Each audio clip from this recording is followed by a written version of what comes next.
జై శ్రీరామ్. అందరికీ నమస్కారం. వెల్కమ్ టు న్యూస్ అఖండ. నేను మీ కస్తూరి శ్రీధర్. మిత్రులారా, మీకు అందరికి కూడా ఒక అద్భుతమైన ఒక సంతోషకరమైనటువంటి వార్తను అయితే తీసుకొచ్చిన. న్యూస్ గా నిండారంటే మీరు హ్యాపీ అయిపోతారు, అంతే, మామూలుగా ఉండదు. మైక్రోసాఫ్ట్ కంపెనీ తెలుసు కదా మీకు, ఆ పేరు ఖచ్చితంగా వినే ఉంటారు. ఆ మైక్రోసాఫ్ట్ కంపెనీ పాకిస్తాన్ ను నడి సముద్రంలో ముంచిపారు దొబ్బింది. ఇంతకు ఏం జరిగింది, ఇంతకు మైక్రోసాఫ్ట్ ఏంది పాకిస్తాన్ ను నడి సముద్రంలో ముంచేదేదని చెప్పేసి మీరంతా కూడా అనుకోవచ్చు. కానీ ఈ న్యూస్ విన్నారంటే మీకు మంచి క్లారిటీ వస్తుంది. ఓకేనా?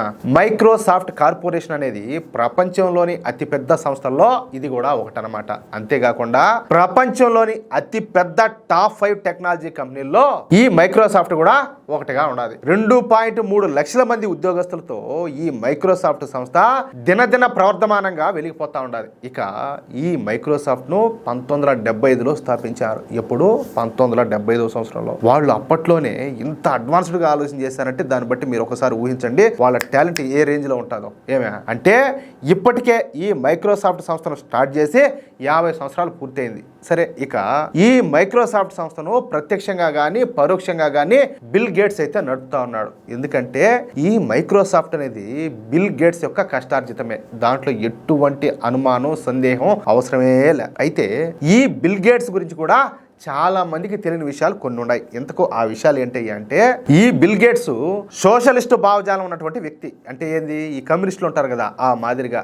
నిజానికి బిల్ గేట్స్ వ్యాపార రంగంలో ఉండి పెట్టుబడిదారునిగా ఉన్నప్పటికీ కూడా ఈ బిల్ గేట్స్ ఈ సోషలిజం వైపే మొగ్గు చూపుతా ఉన్నాడు. అంటే సూటిగా చెప్పాలంటే మళ్ళా చెప్తున్నా, ఈ కమ్యూనిస్ట్ భావజాలం కలిగినటువంటి వ్యక్తి అన్నమాట. ఇక బిల్ గేట్స్ పక్కా బిజినెస్ మ్యాన్, అందులో ఎటువంటి డౌట్ కూడా అవసరం లేదు. వ్యాపారం అంటే వ్యాపారమే. ఈ విషయం సాఫ్ట్వేర్ ఇంజనీర్లకు చాలా బాగా తెలుస్తుంది. అయితే ఈ బిల్ గేట్స్ ఒక ఎన్జిఓని ఏర్పాటు చేసి దాని ద్వారా వందల కోట్ల రూపాయలను పేదవాళ్ళకు ఖర్చు పెడతా ఉన్నప్పటికీ కూడా ఈ వ్యాపార విషయంలో మాత్రం బిల్ గేట్స్ చాలా కఠినంగా ఉంటాడు.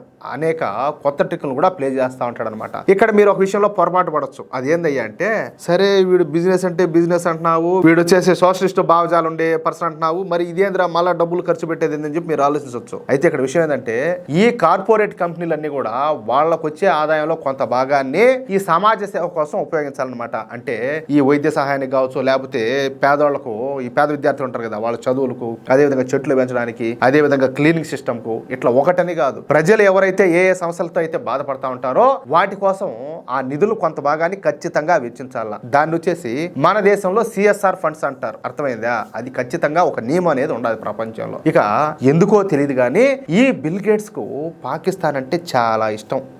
ఎప్పుడు చూసినా ఈ పాకిస్తాన్కే పరోక్షంగా సపోర్ట్ చేస్తూ ఉంటాడు. అందుకే 2000వ సంవత్సరంలో పాకిస్తాన్లో అతిపెద్ద మైక్రోసాఫ్ట్ క్యాంపస్ అయితే ఏర్పాటు చేశాడు. ఏడా? పాకిస్తాన్లో. ఇక్కడ నేను ఒక మాట చెప్తా, పాకిస్తాన్లో ఏమన్నా తుపాకులు తయారు చేసే కంపెనీ ఏమైనా కాల్చేది ఏమన్నా పెడితే 100% సక్సెస్ రేట్తో బాగా ఉంటుంది. అంతేగాని మైక్రోసాఫ్ట్ పెడితే ఆడు ఎట్ట నడుస్తుంది? ఎట్ట నడుస్తుంది అంటే ఈడంత బుద్ధి తక్కువ ఇంకొకటి ఉన్నట్లేడు. ముఖ్యంగా ఈ బిల్ గేట్స్ కు పాకిస్తాన్ లో ఒక స్నేహితుడు ఒక ఆయన ఉన్నాడు. ఆయన పేరు వచ్చేసి జవద్ రెహమాన్. ఈ జవద్ రెహమాన్ అనేవాడు బిల్ గేట్స్ కు అత్యంత దగ్గర సహచరుడు అనమాట. అందుకే ఈ జవద్ రెహమాన్ కోరిక మేరకే ఈ బిల్ గేట్స్ ఈ పాకిస్తాన్ పోయి అక్కడ మైక్రోసాఫ్ట్ కార్యాలయాన్ని అయితే ప్రారంభించాడు. ఇక పాకిస్తాన్ లో ఈ మైక్రోసాఫ్ట్ కార్యాలయంలో ఏకంగా 9,000 మంది సాఫ్ట్వేర్ ఇంజనీర్లు అయితే పనిచేస్తారు. ఇంత గొప్ప విషయం అయ్యా. ఇంతకా 9,000 మంది ఉన్నారంటే గొప్ప విషయమే కదా. వీళ్ళు గాక మరొక 1000 మంది కూడా స్టాఫ్ ఉండారంట.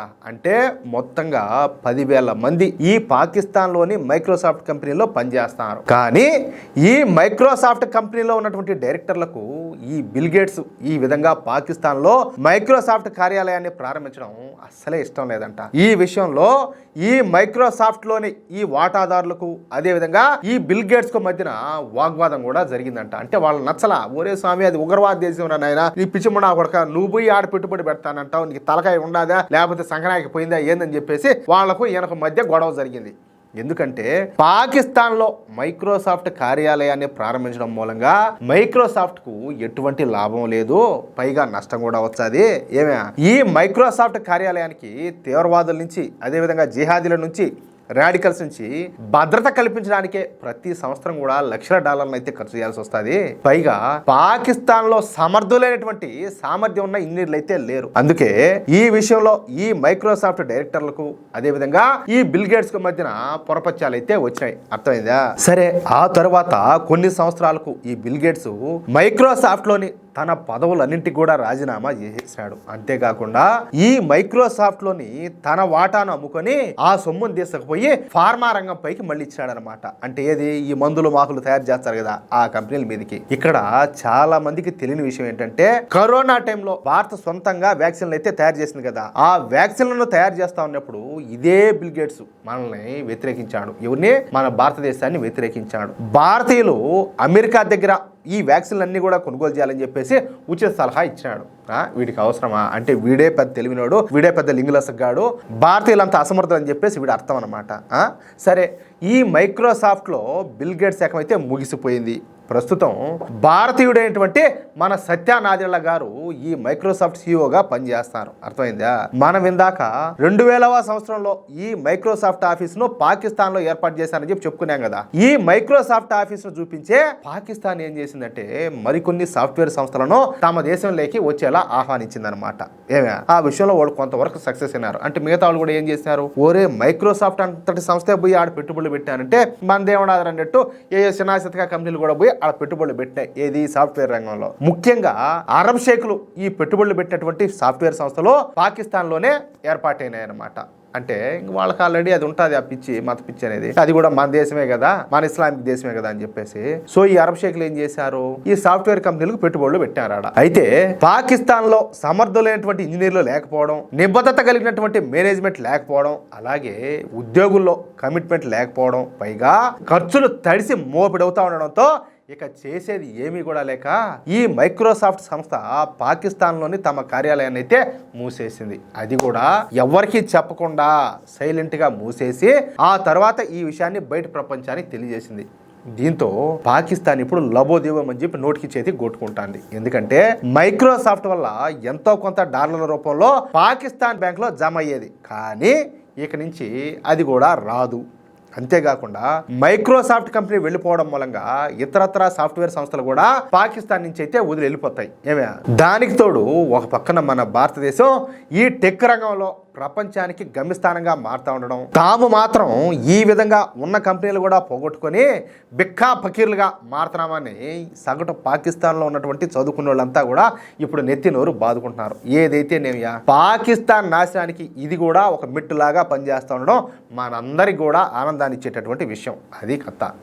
అవసరం వీళ్ళకి సాఫ్ట్వేర్ కంపెనీల వాళ్ళు ఎంతసేపటికి వాళ్ళకి కావాల్సిన ఉగ్రవాదమే కదా. తుపాకులు తయారు చేసుకొని ఆ చైనానో లేకపోతే టర్కీనో ఎవరినో అడకొచ్చుకొని 10 రూపాయలు తెచ్చుకొని తుపాకులు సంపాదించుకొని ఉండే ఈ ఎంత పొరంబోకం మండాకుడుకులు అంతా ఉంటారు కదా చదువుకోకుండా, వాళ్ళందరికీ ఇవన్నీ పిచ్చి మాటలని చెప్పి వాళ్ళని రెచ్చగొట్టి వాళ్ళ చేతికి తుపాకులు ఇచ్చి ఈ ఉగ్రవాదాన్ని నడిపిస్తూ ఉంటే వాళ్ళ కాలం గడుస్తూ ఉంటుంది, పూట గడుస్తూ ఉంటుంది. ఎవరు ఈ మత పిచ్చి వాళ్ళు కొంతమంది వాళ్ళకి బొచ్చిళ్ళు వేస్తూ ఉంటారు, అవి ఆర్తిని బతకొచ్చు. వాళ్ళకి ఎందుకు సాఫ్ట్వేర్ కంపెనీలన్నీ కూడా వాళ్ళకి అవసరమా అంటాలే. మొత్తానికి అయితే మంచి దెబ్బే పడింది. అది విషయం అయితే. మిత్రులారా, ఈ న్యూస్ కనుక మీకు నచ్చినట్లయితే ఖచ్చితంగా ఈ న్యూస్ నలుగురికి షేర్ చేయండి. అదేవిధంగా ప్రతి ఒక్కరూ కూడా మీ యొక్క అమూల్యమైనటువంటి అభిప్రాయాలను స్పష్టంగా కామెంట్ రూపంలో తెలియజేయండి. అలాగే ఇంతవరకు మీరు గనక మన ఛానల్ను సబ్స్క్రైబ్ చేసుకున్నట్లయితే ప్రతి ఒక్కరు కూడా మన ఛానల్ను సబ్స్క్రైబ్ చేసుకోండి, సపోర్ట్ చేయండి ప్లీజ్. జై శ్రీరామ్, జై హింద్.